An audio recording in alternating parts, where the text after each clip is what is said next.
Porque eu não sou um executivo, eu sou um empreendedor. Perfeito. A maior prioridade nossa hoje se chama inteligência artificial e os seus desdobramentos. Ela é prioridade 1, 2 e 3. Eu só invisto em algo que eu testei a exaustão. Minha cabeça está em outro lugar, minha cabeça o iFood de agora, daqui a 10 anos, vai ser 100 vezes maior. Como? Não sei, eu vou descobrir nos testes. Olá pessoal, eu sou Rodrigo Gastin, Head de Consumo e Varejo aqui do Itaú BBA. Estamos começando mais um episódio do Itaú BBA Leader Talks, o videocast onde o CEO das maiores empresas do Brasil se juntam aqui aos nossos especialistas para discutir as principais tendências e os principais setores da economia. Hoje eu tenho o prazer de receber aqui comigo Diego Barreto, CEO e sócio do iFood. Diego, de CFO a líder dos maiores ecossistemas de tecnologia da América Latina. Também autor de livros, Diego, da nova economia e que acredita muito na cultura como um dos principais motores da inovação. O Diego vai compartilhar um pouco aqui hoje, um pouco mais dos bastidores do iFood, da trajetória profissional. Então, Diego, prazer tê-lo aqui comigo. Obrigado. Essa tarde. Para mim é um prazer enorme, é a casa preferida para a gente estar para bater um papo. Que legal, Diego. Diego, para começar o nosso papo aqui, acho que é a principal pergunta que a gente sempre se faz quando a gente está discutindo um pouco a história do iFood, quando você tem uma empresa que cresce tanto e tem tantas oportunidades como o iFood, uma grande discussão é sempre sobre a alocação de capital. Normalmente você tem mais oportunidades do que recursos propriamente disponíveis, não é infinito. A dúvida aqui, Diego, é como que vocês pensam nessa alocação de capital? Como é que vocês tomam a decisão entre investir em algo que já está acontecendo, que já está dando certo, vis-à-vis novos projetos? Como é que vocês olham essa ótica? O raciocínio nosso é o seguinte, primeiro, eu só invisto em algo que eu testei a exaustão. Legal. Então, nós não somos uma empresa de PowerPoint, nós não somos uma empresa de consultores, nós não somos uma empresa de que alguém acha que teve uma ideia muito boa. A gente abomina isso. Abomina, a palavra é essa. Eu abomino isso. Por quê? Porque o que me interessa é a realidade das coisas. Perfeito. É como as pessoas reagem, seja a pessoa de um restaurante, o entregador, ou um consumidor, ou o dono de uma farmácia, o dono do supermercado, é como ele reage ao que ele está vendo. Então essa é a primeira coisa. Então a minha alocação de capital, ela já começa por aí. E isso ajuda demais, porque, por óbvio, você não vai fazer 100 testes e 60 vão dar certo. Perfeito. Você vai fazer 100 testes e 3 vão dar certo. Então, na hora que eu tenho esse driver do teste, eu automaticamente já começo a eliminar um monte de oportunidade. Perfeito. Dessas 97 que não deram certo, e eu vou continuar testando, pode ser que no ano que vem, 2 anos depois, 3 anos depois, uma dá, outra dá, outra dá. E aí você vai tendo uma esteira meio natural. Você não vai ter 50 testes dando certo que você fala, nossa, achei 50 opções agora para crescer muito mais rápido. A vida não funciona assim. E Diego, aproveitando que você mencionou justamente esse ponto de liderança, porque uma coisa também que a gente sempre se pergunta é como fazer uma gestão de uma empresa que cresce tanto e tem tantas oportunidades. E aí eu queria entrar um pouco mais nesse aspecto. Como é que você consegue manter autonomia com centralização? Como é que você garante controle e processo, mas ao mesmo tempo dando esse poder de empreendedorismo na ponta, que normalmente é onde geram as principais ideias e geram as principais alavancas de valor? Cara, a resposta é uma, que ela parece simples, mas eu vou explicar um pouquinho melhor. É cultura. Ponto. E a forma de você entender isso, cara, é você pensar isso muito sob a ótica humana. Então esquece a empresa por um segundo. Certo. Pensa assim, se eu te desse uma ilha e eu falasse, cara, eu quero que você construa nessa ilha o Japão. Igual o Japão é uma ilha lá, eu quero que você construa. Você contrataria 1000 pessoas para construir, que são italianas, americanas ou japonesas? Ou japonesas, A sua resposta está dizendo o seguinte, Diego, porque tem 1000 pessoas que se comportam de uma forma parecida, que tem uma direção parecida, que se entende melhor, que se comunica melhor, com certeza eu daria para esses caras, para construir o Japão. Óbvio, e se eu fosse construir a Itália, você contrataria 1000 italianos. Perfeito. Então, a pergunta que eu sempre faço para as pessoas é, cara, você está contratando os seus japoneses, os seus italianos, os seus americanos, ou você está contratando uma torre confusa com um monte de pessoa lá dentro? Quando você tem uma torre confusa com um monte de pessoa lá dentro, o que você precisa fazer? Você precisa criar 236 mil processos, Exato. 498 políticas, 36 comitês. É isso que você tem que fazer. Então, por que você, como pai, você fala, eu vou entregar a chave para o meu filho do carro hoje? Porque você fala, cara, chegou num momento em que eu confio que ele entende o que eu tentei passar para ele. pô, seu filho sair e beber, ele vai pedir um Uber. Isso é cultura. Cultura não é você controlar, é você falar, eu sei que se ele tiver que fazer algo diferente, ele vai usar a opção correta para aquilo que é diferente. Nesse caso, pegar um Uber para voltar para casa. Então, cara, a gente é muito intencional nesse tema. Então eu vou te dar 2 ou 3 exemplos para você entender aqui. Lá no iFood, a partir de gerente, toda pessoa que é escolhida pelo dono da vaga, ela passa por uma entrevista final que é formada por um grupo de 60 pessoas que a gente destaca uma e traz aqui, para poder aprovar a mentalidade. Ela só vai fazer isso. E quem que é o dono da decisão se vai contratar ou não? Essa pessoa, não é o dono da vaga. Não é o dono da vaga. Então se você tem uma vaga e alguém veio aqui e falou, não concordo, acabou, não contrata. Ponto final. E quando isso acontece, eu ligo para essa pessoa, para dar parabéns. Legal. Não é para entender não, é para dar parabéns. Parabéns, que bom que você não deixou entrar um italiano no Japão, ou um japonês na Itália, ou um americano na Rússia, ou um russo nos Estados Unidos. O ponto é a cultura. Depois que essa pessoa recebe a proposta, uma vez aprovada, eu falo com ela. E eu falo com ela para dizer o seguinte, cara, você está vindo aqui por quê? Você está vindo aqui porque você se encantou com a minha cultura, com a minha mentalidade, meu jeito de ser, ou porque você vai ganhar mais do que o seu atual emprego? E eu já respondo. Eu falo, eu sei que você não vai me dizer que é a segunda opção, porque ninguém sem consciência responderia isso. Mas eu vou te adiantar. Se você estiver vindo aqui por causa da minha mentalidade, da minha cultura, cara, vai ser foda aqui, vai ser muito legal e você vai se dar muito bem. Se for pelo segundo, você vai terminar demitido. Porque eu não vou tolerar. Então, você pode ter me enganado na entrevista. Criado um personagem... Mas em algum momento vai se ajustar. Que você não vai suportar criar um personagem e manter ele por 6 meses. Então, cara, você tem a chance. Em alguns casos, quando eu sinto que existe a chance da pessoa estar titubeando, eu falo, cara, se você já pediu demissão aí na sua empresa? Já pedi. Eu te dou 12 salários para você não vir para cá. Eu ofereço. Eu falo com todas as pessoas, tá? Todas acima de gerente.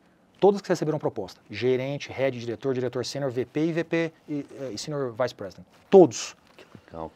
Eu passo na minha semana entre 10 e 15 conversas como essa.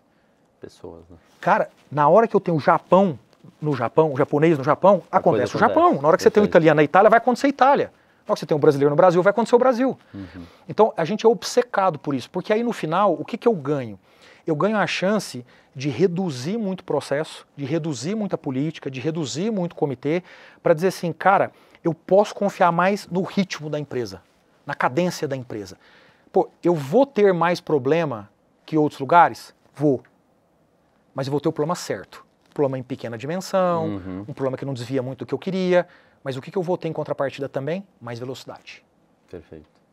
E você ganha conforto que a velocidade que as coisas estão acontecendo é a velocidade maximizada para aquilo acontecer, né? Sem as pessoas certas. E eu digo para as pessoas assim, é muito louco, assim, como às vezes eu sento com alguém e a pessoa fala assim, não, eu reconheço que o mundo está muito mais rápido, eu reconheço que está tudo mais complexo, eu reconheço que está tudo mais conectado. Aí eu falo, mas o que você mexeu na burocracia da sua empresa? Não, quase nada. Eu falei, então, não estou entendendo, você está reconhecendo que você tem um problema, então. Cara, eu não tenho opção, fazer diferente. Eu não tenho opção, ou eu tenho. Eu vou ser uma empresa grande, vou parar ali e falar, beleza, tá bom, distribui o dividendo aí, pá, tá todo mundo feliz, ganhando um dinheirinho. Quero, cara, eu sou um builder, eu sou um construtor, minha cabeça está em outro lugar, minha cabeça, o iFood de agora, daqui a 10 anos, vai ser 100 vezes maior. Como? Não sei, eu vou descobrir nos testes. Mas a cabeça está aí, e aí para isso eu preciso de velocidade. Vai acontecer problema? Acontece um monte. E eu estou tranquilo com eles. Por quê? Porque quando acontece um problema dentro da filosofia correta, dentro da cultura correta, o problema que acontece não é um problema grave. Certo. Aí você fala, Diego, mas aí então é tudo assim? Não, é óbvio que não. Tudo na vida tem bom senso. Na tesouraria de uma empresa, você vai trabalhar sem uma política de derivativo? Óbvio que não. Por quê? Porque existe um problema seríssimo de você quebrar a sua empresa numa situação dessa. Certo? Mas para fazer os testes, qual o problema? Não tem problema nenhum. Para poder ter o time de marketing operando a minha máquina de growth. Qual o problema? Mas pode acontecer alguém errar um mês, deu um problema, foi um mês ruim, a gente olha o número e fala, beleza, vamos reconsertar isso aqui tudo. Tá tudo bem. Então, A cabeça funciona assim, é uma lógica muito ambidestra, né? Essa capacidade de você administrar duas coisas contraditórias ao mesmo tempo, você precisa ter essa cabeça. O cara que tem uma política de derivativo na tesouraria, ele deveria falar, aqui eu preciso, mas eu reconheço que lá não. E a pessoa aqui deveria dizer, eu não preciso mesmo, mas eu reconheço que lá precisa. Porque senão você sila a empresa. Senão, aquele cara lá, aquele povo lá faz de um jeito estranho, né? Aquele lá, de lá. Então, como é que você resolve isso? É com cultura. Não tem outro jeito. Diego, você bem mencionou, né? Falou, o iFood daqui a alguns anos vai ser 5, 10, 100 vezes maior. Não, 100. Né? 100 vezes 10 maior. Não, 100. 100 vezes maior. É. E nessa de 100 vezes maior, entender um pouco como foi justamente esse processo do iFood de ser uma vertical para ser um ecossistema de negócios. E nessa jornada, o que mudou no seu papel de CEO? Como é que foi esse processo? Cara, todo? olha só. No dia que você busca ser 100 vezes maior, a única certeza que você tem é que você vai ser completamente diferente daqui a pouquinho. É isso aí. É a única. Tá dado isso. É a única certeza que você tem. Então, a mudança para nós não é um problema. A gente convive com esse processo, a gente convive com essa expectativa. E aí, ao longo do tempo, a gente vai aprendendo e vivendo isso e, portanto, vai ficando um pouco melhor em administrar esse tema. Então, se você me perguntar assim, Diego, eu estou lá há quase 10 anos, quantas vezes mudou a estrutura organizacional do iFood nesses 10 anos? Umas 15. 15 vezes. E tá tudo bem. Por quê? Porque era necessário. Diego, mas não cria uma confusão? Não. Exceto se as pessoas forem resistentes. Cria confusão. Em 15, 20, 30 dias você acerta as coisas e a vida segue. Mas era a decisão certa, era o contexto, era o que a gente imaginava que tinha que acontecer aqui, ali, a pessoa aqui, ali. Então, eu não tenho problema com isso. Então, ao longo desse processo, a lógica do negócio é a mesma. Por que para nós, o food delivery, a entrega de restaurante, ela foi core por muito tempo? Por uma razão simples. Porque é o business de maior frequência que existe. Você não vai à farmácia 90 vezes por mês, mas você come 90 vezes por mês. Você não vai ao supermercado, mas você come 90 vezes. Você não compra 90 vezes roupa por mês, mas você come. Então, a lógica aqui foi ser muito forte num core, que ele tem uma capacidade de reter, porque ele é muito frequente. Então, sempre com as pessoas, o que você faz com o seu app de uma companhia aérea? Você deleta. Ou o seu próprio celular deleta porque você não está usando. Você não está usando. Porque não tem frequência. Né? Então você acaba usando uma webpage da vida. A gente segurou por muito tempo a empresa no core para poder ter a segurança que a gente fez um trabalho muito forte para reter o restaurante, o entregador e o consumidor. No momento que a gente ganhou essa segurança, aí foi momento de ir para as próximas verticais. Mas como que a gente foi? Testando. Diego, você escolheu uma sequência assim? Óbvio que não. Cara, eu consigo fazer o PowerPoint que você quiser, contar a história, com né? 6 caminhos diferentes e te provar que os 6 caminhos são certos. É claro que dá. É claro que dá. Por que a gente não faz dessa forma? Porque esse é um raciocínio linear. É um raciocínio que você está olhando para o mundo hoje e está falando, vai demorar 5 anos para construir isso aqui. Então, como eu sei como o mundo vai ser ao longo de 5 anos, então eu vou fazer dessa forma. Não existe isso. Então, por exemplo, a gente tem hoje um business no iFood de venda pelo WhatsApp. Eu nunca imaginei que eu fosse fazer isso. Aí, em 2021, eu olhei, visito o restaurante todo mês, olhei e falei, o povo está comprando pelo WhatsApp. Tem que ter esse vídeo. Claro! Preciso ter. Por quê? Porque tá dado. Não há discussão. Aí eu fui lá e fiz o business. Obviamente testei, vi que dava resultado, que era bom e tal, e fiz o business. Eu não planejei isso. Se eu tivesse planejado em 2018 a sua sequência, você não ia colocar o WhatsApp lá.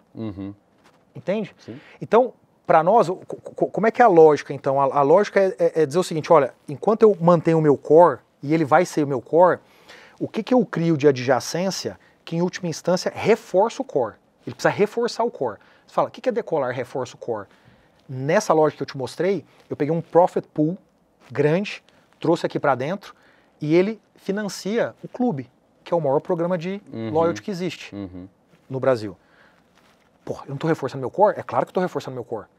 Então, a lógica permeia o core e os testes vão definindo as expansões de categoria. A definição do que é adjacência e opcionalidade é 100% baseado em testes. 101%. Qualquer pessoa que trouxer um PPT com a ideia, a gente fala, a reunião acabou. É real isso. Que legal, cara. Não tem reunião. Às vezes tem uns caras novos lá que chega lá, tive uma ideia, fiz aqui porque eu concatenei os números, a lógica, eu falei, beleza, não funciona. Acaba a reunião. Diego, e se a gente parar para pensar nessa ótica extremamente dinâmica, né? Se você pudesse fazer um Pareto mental e definir quais são as 3 principais prioridades do iFood para os próximos anos. Prioridades e riscos, na sua visão. O que você elencaria? Cara, a maior prioridade nossa hoje se chama inteligência artificial e os seus desdobramentos. A gente já faz isso há muito tempo, desde 2018, mas a velocidade aumentou substancialmente com a IA generativa. E ela aumenta mais ainda agora num processo em que você começa a ter um maior nível de integração entre diferentes sistemas e bases de dados.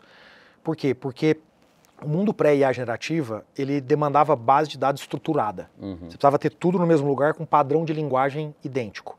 O mundo de IA generativa não demanda isso. Por isso que você entra no ChatGPT, manda um áudio, uma foto e um Excel, e ele consegue entender e te dar uma resposta. Porque ele entende bases de dados desestruturadas.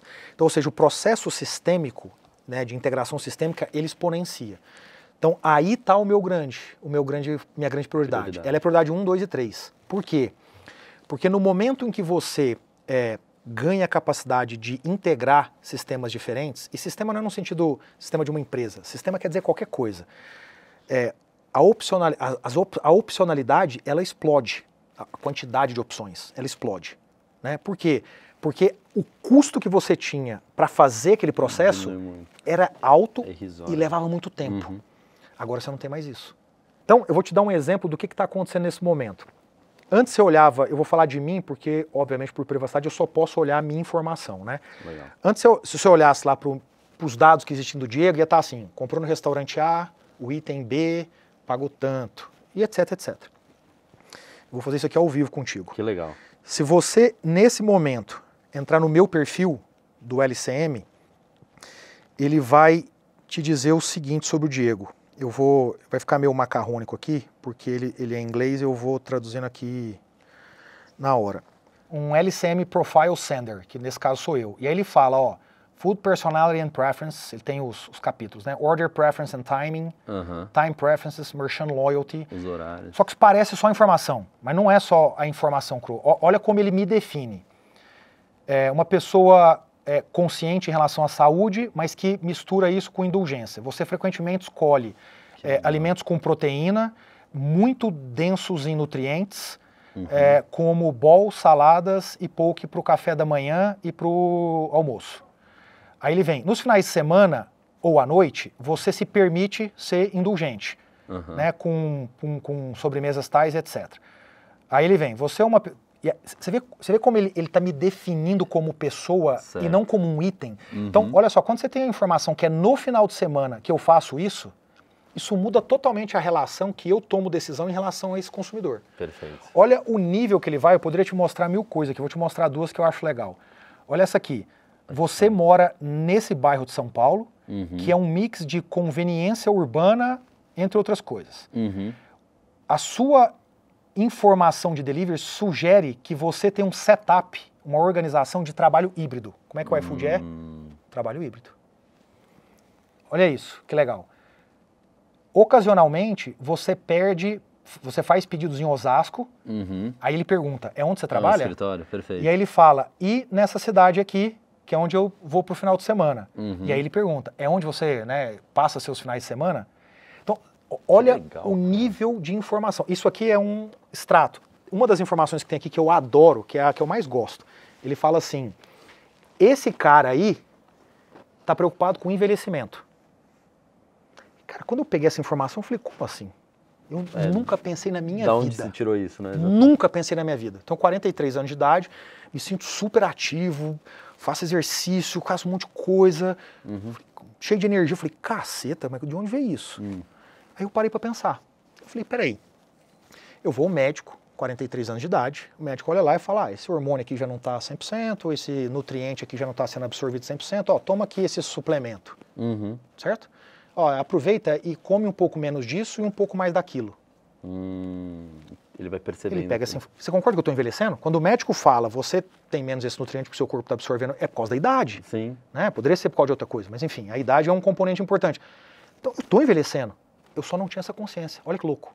E ele percebe isso. Que legal. E aí o que acontece, por exemplo, na forma como eu vou trabalhar farmácia no app do iFood para mim? É totalmente diferente de uma outra pessoa que não tem essa característica do envelhecimento. Que legal. Cara, isso abre um mar de oportunidades inacreditável. Eu vou te dar um exemplo prático para você entender isso. Antes de ontem eu estava no Rio de Janeiro, tive que dormir lá a trabalho. Aí cheguei lá, falei, cara, não quero comer comida do hotel, vou pedir alguma coisa. Aí queria pedir uma comida japonesa. Falei, cara, quem é o bom restaurante japonês no Rio? Eu não sei. Exato. Não é nem o bom a pergunta, mas qual é o restaurante japonês no Rio que é tipo os que eu gosto em São Paulo? Né? Bom todos são no final, depende da sua característica. Então, a mínima ideia. Não moro no Rio, não conheço o Rio bem, e aí? Aí agora você consegue fazer isso. O app agora a gente está liberando esse assistente aos poucos para as pessoas. Então alguns de vocês já devem ter visto. Cara, eu entrei lá no assistente e falei, ó, tô no Rio de Janeiro, quero comer uma comida japonesa. Hoje era uma terça-feira, hoje é uma terça-feira, e eu queria comer mais ou menos como eu como em São Paulo quando eu peço japonês. Aí ele falou, ótimo, é nesses restaurantes aqui, ó, pode pedir. E te deu os restaurantes. Cara, isso é mágico. O cara olha pro meu restaurante, entende o meu perfil, olha pro Rio de Janeiro e fala, são esses. Eu tomar a decisão. Então onde é que tá a minha prioridade? É só ir. Que legal. Tô exagerando aqui. Onde é que tá o meu maior risco? Cultura. Por quê? Porque a empresa cresce muito, porque muita gente entra, porque ela é cada vez mais complexa, ela é cada vez mais difícil de você tocar as pessoas. Então, qual é o meu problema aqui? O meu problema é que, à medida que você vai trazendo mais pessoas, pensa que essa exigência que eu tenho da mentalidade que eu busco pro iFood, ela não é a média do Brasil. O growth mindset, de falar, cara, vamos, tá só começando, eu não sei o que vai acontecer amanhã, teste. Essa não é a mentalidade. Né? Nós não somos treinados, via de regra, nas faculdades brasileiras, nem nas principais empresas do Brasil, para ter essa mentalidade. Então, a probabilidade de eu trazer pessoas que não têm a minha mentalidade, numa fase de crescimento, ela é grande, o que gera um problema na minha cultura.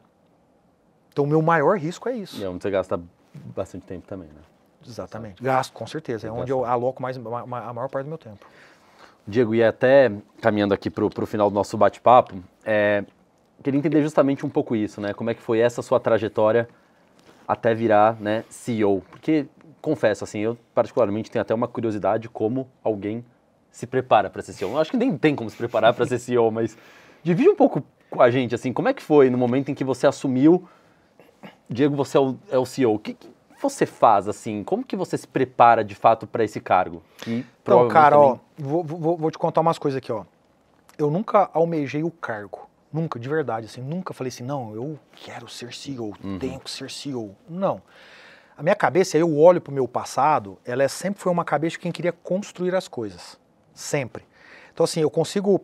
Ó, eu organizei na minha cidade, eu sou de Uberaba, Minas Gerais, o primeiro campeonato de corrida de patins na rua, com policiais fazendo a escolta para garantir que não tinha ninguém indo por um caminho, né, e enganando. Tinha 15 anos de idade, por que eu fiz um troço desse? Eu podia estar simplesmente andando. Você quis construir aquilo, né? O meu time de rua, de futebol de rua, era o único time da cidade que tinha uniforme, porque eu fui atrás de patrocínio. Pra quê? A gente sempre jogou na rua como? Camisa versus sem camisa, certo? O meu time tinha camisa. Então, eu tô dando esses dois exemplos simplistas para dizer assim, essa sempre foi a minha personalidade. Construir, fazer algo, ir além, tal. E ao longo da minha carreira, eu sempre ouvi essa frase assim, cara, um dia você vai ser CEO dessa empresa aqui. Aí eu estava em outra empresa, um dia você vai ser... Eu não conseguia entender por que as pessoas faziam isso. Eu achava que era por causa de performance. Porque eu estava indo bem, trabalhando bem e tal, achava que era por causa de performance.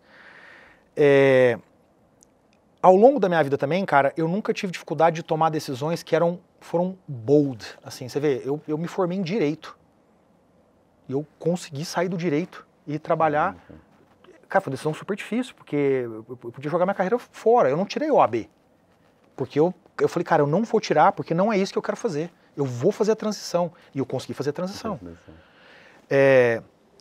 Quando eu volto do MBA, 2014, eu volto com a visão muito clara que o mundo ia passar, e em especial o Brasil, ia passar por um processo de transformação muito grande por causa de software e rede. Na época era o 3G, a soma dessas duas coisas. Tá muito claro na minha cabeça isso. Aí eu volto, cara, e consigo chegar nesse meio, um belo dia receber uma ligação, vem aqui, quer vir? Quero. Você vai vir para ganhar 40% do que você ganha hoje. Já era um diretor financeiro na Suzano, tinha 31 anos de idade. Uma puta empresa, né? Todo mundo olhava para mim e falava, nossa, novo, olha, novo. Meus amigos falavam, esse é o cara que deu certo na turma. Meus pais falavam, ó, meu filho deu certo, né? Suzano Papel Celulose, puta empresa, né? Líder global, porra. Cara, e aí eu fui para ganhar 40% que eu ganhava. Ninguém entendia. E o ponto para mim, de novo, era, cara, eu tô indo para construir um negócio, né? Então, eu sempre fui marcado por essas características. Em final de 2020, o Fabrício, fundador da Móvel, então CEO do iFood, ele me procura e fala, cara, a gente estava discutindo um negócio muito grande no iFood, ele falou, se isso aqui acontecer, eventualmente, talvez eu vá aqui para a direita, vá para a esquerda e tal, não sei o que, nananã, você assume no meu lugar. Beleza? Beleza. Nós nunca mais conversamos sobre isso. Nunca mais. Por quê? Porque essa é a nossa mentalidade. Eu não preciso ter duas conversas com você. Você tem que se virar a partir do input. Perfeito. Então, estava falado já. Né? Ele falou, cara, é você. Eu falei, beleza. Então, o que eu fiz? Eu olhei para mim e falei, o que eu não sou bom? Pô, eu não sou bom em produto e tecnologia. Ótimo, então eu vou ser. Eu fui lá e eu me resolvi. Eu consigo ter uma conversa num nível técnico bom com qualquer pessoa que é especialista em sistema. Eu não sou especialista, mas eu sou bom. Que legal. E eu fui atrás. Quando chegou, né, 3 anos depois chegou a notícia, chegou o momento, cara, para mim foi muito simples, sabe por quê? Porque eu não sou um executivo. Eu sou um empreendedor. Perfeito. Numa empresa que se vê como uma eterna startup. Então, o que isso quer dizer? O dia que o Diego assume, o Diego não vai lá e fala, tem um plano. O plano do Diego é muito bom, por isso vou mudar essas coisas aqui, porque o Diego é muito inteligente. Não existe isso. Eu só continuei, pautado na forma como a gente faz as coisas, na nossa cultura, no nosso modelo de gestão. O plano já vinha sendo executado. O plano é executado pelo iFood. Isso. Não é pelo Diego, não era pelo Fabrício à época, não é pelo Zezinho, pela Maria. Daqui a pouco eu saio. A pessoa que entrar, que vai ser uma pessoa de dentro, que é empreendedora, ela vai continuar. O que ela vai continuar? Ela vai continuar essa lógica. Então, você veja, hoje, por exemplo, né, desde que eu assumi, uma coisa que materializou foi o salão, o iFood Salão. Os RPs integrados, o dado descendo para o restaurante, isso conectado com o mundo online, eu gerando tráfego no mundo offline. Nossa, essa é a marca da gestão do Diego. Que gestão do Diego, que marca? A gente fez os testes, funcionou, segue. Modelo, que eu acabei de contar, nossa, essa é a marca. Não tem nada de marca. É a dinâmica da empresa que faz isso acontecer. Então, por que eu não me preocupei em chegar no primeiro dia e dizer, então, agora sentei na cadeira, o que eu faço? Eu faço o que a gente faz todo dia. Natural, né? Super natural. Mudam as prioridades minhas enquanto agenda. Mas de resto, não tem toque de Midas lá dentro. Não tem, tipo, esse cara é muito bom. Não existe isso. Não, esse cara, tipo, cara. Existe um negócio muito mais poderoso que qualquer pessoa no iFood chamado cultura. Que demais, que demais. Diego, excelente. Muito, muito obrigado. Acho que um dos papos mais legais que a gente já teve aqui. Obrigado. Queria te agradecer muito pela presença. Com certeza, uma conversa muito inspiradora para muitos que vão nos ouvir aqui. Então, Diego, muito, muito obrigado. Valeu demais. Pessoal, e aqui do nosso lado a gente chega ao final de mais um episódio aqui do Itaú BBA Leader Talks. Continue seguindo as redes sociais do Itaú BBA. Com certeza, muitos conteúdos legais daqui para frente. Em breve também papos com outros grandes líderes aqui da economia brasileira e da América Latina. Obrigado, pessoal.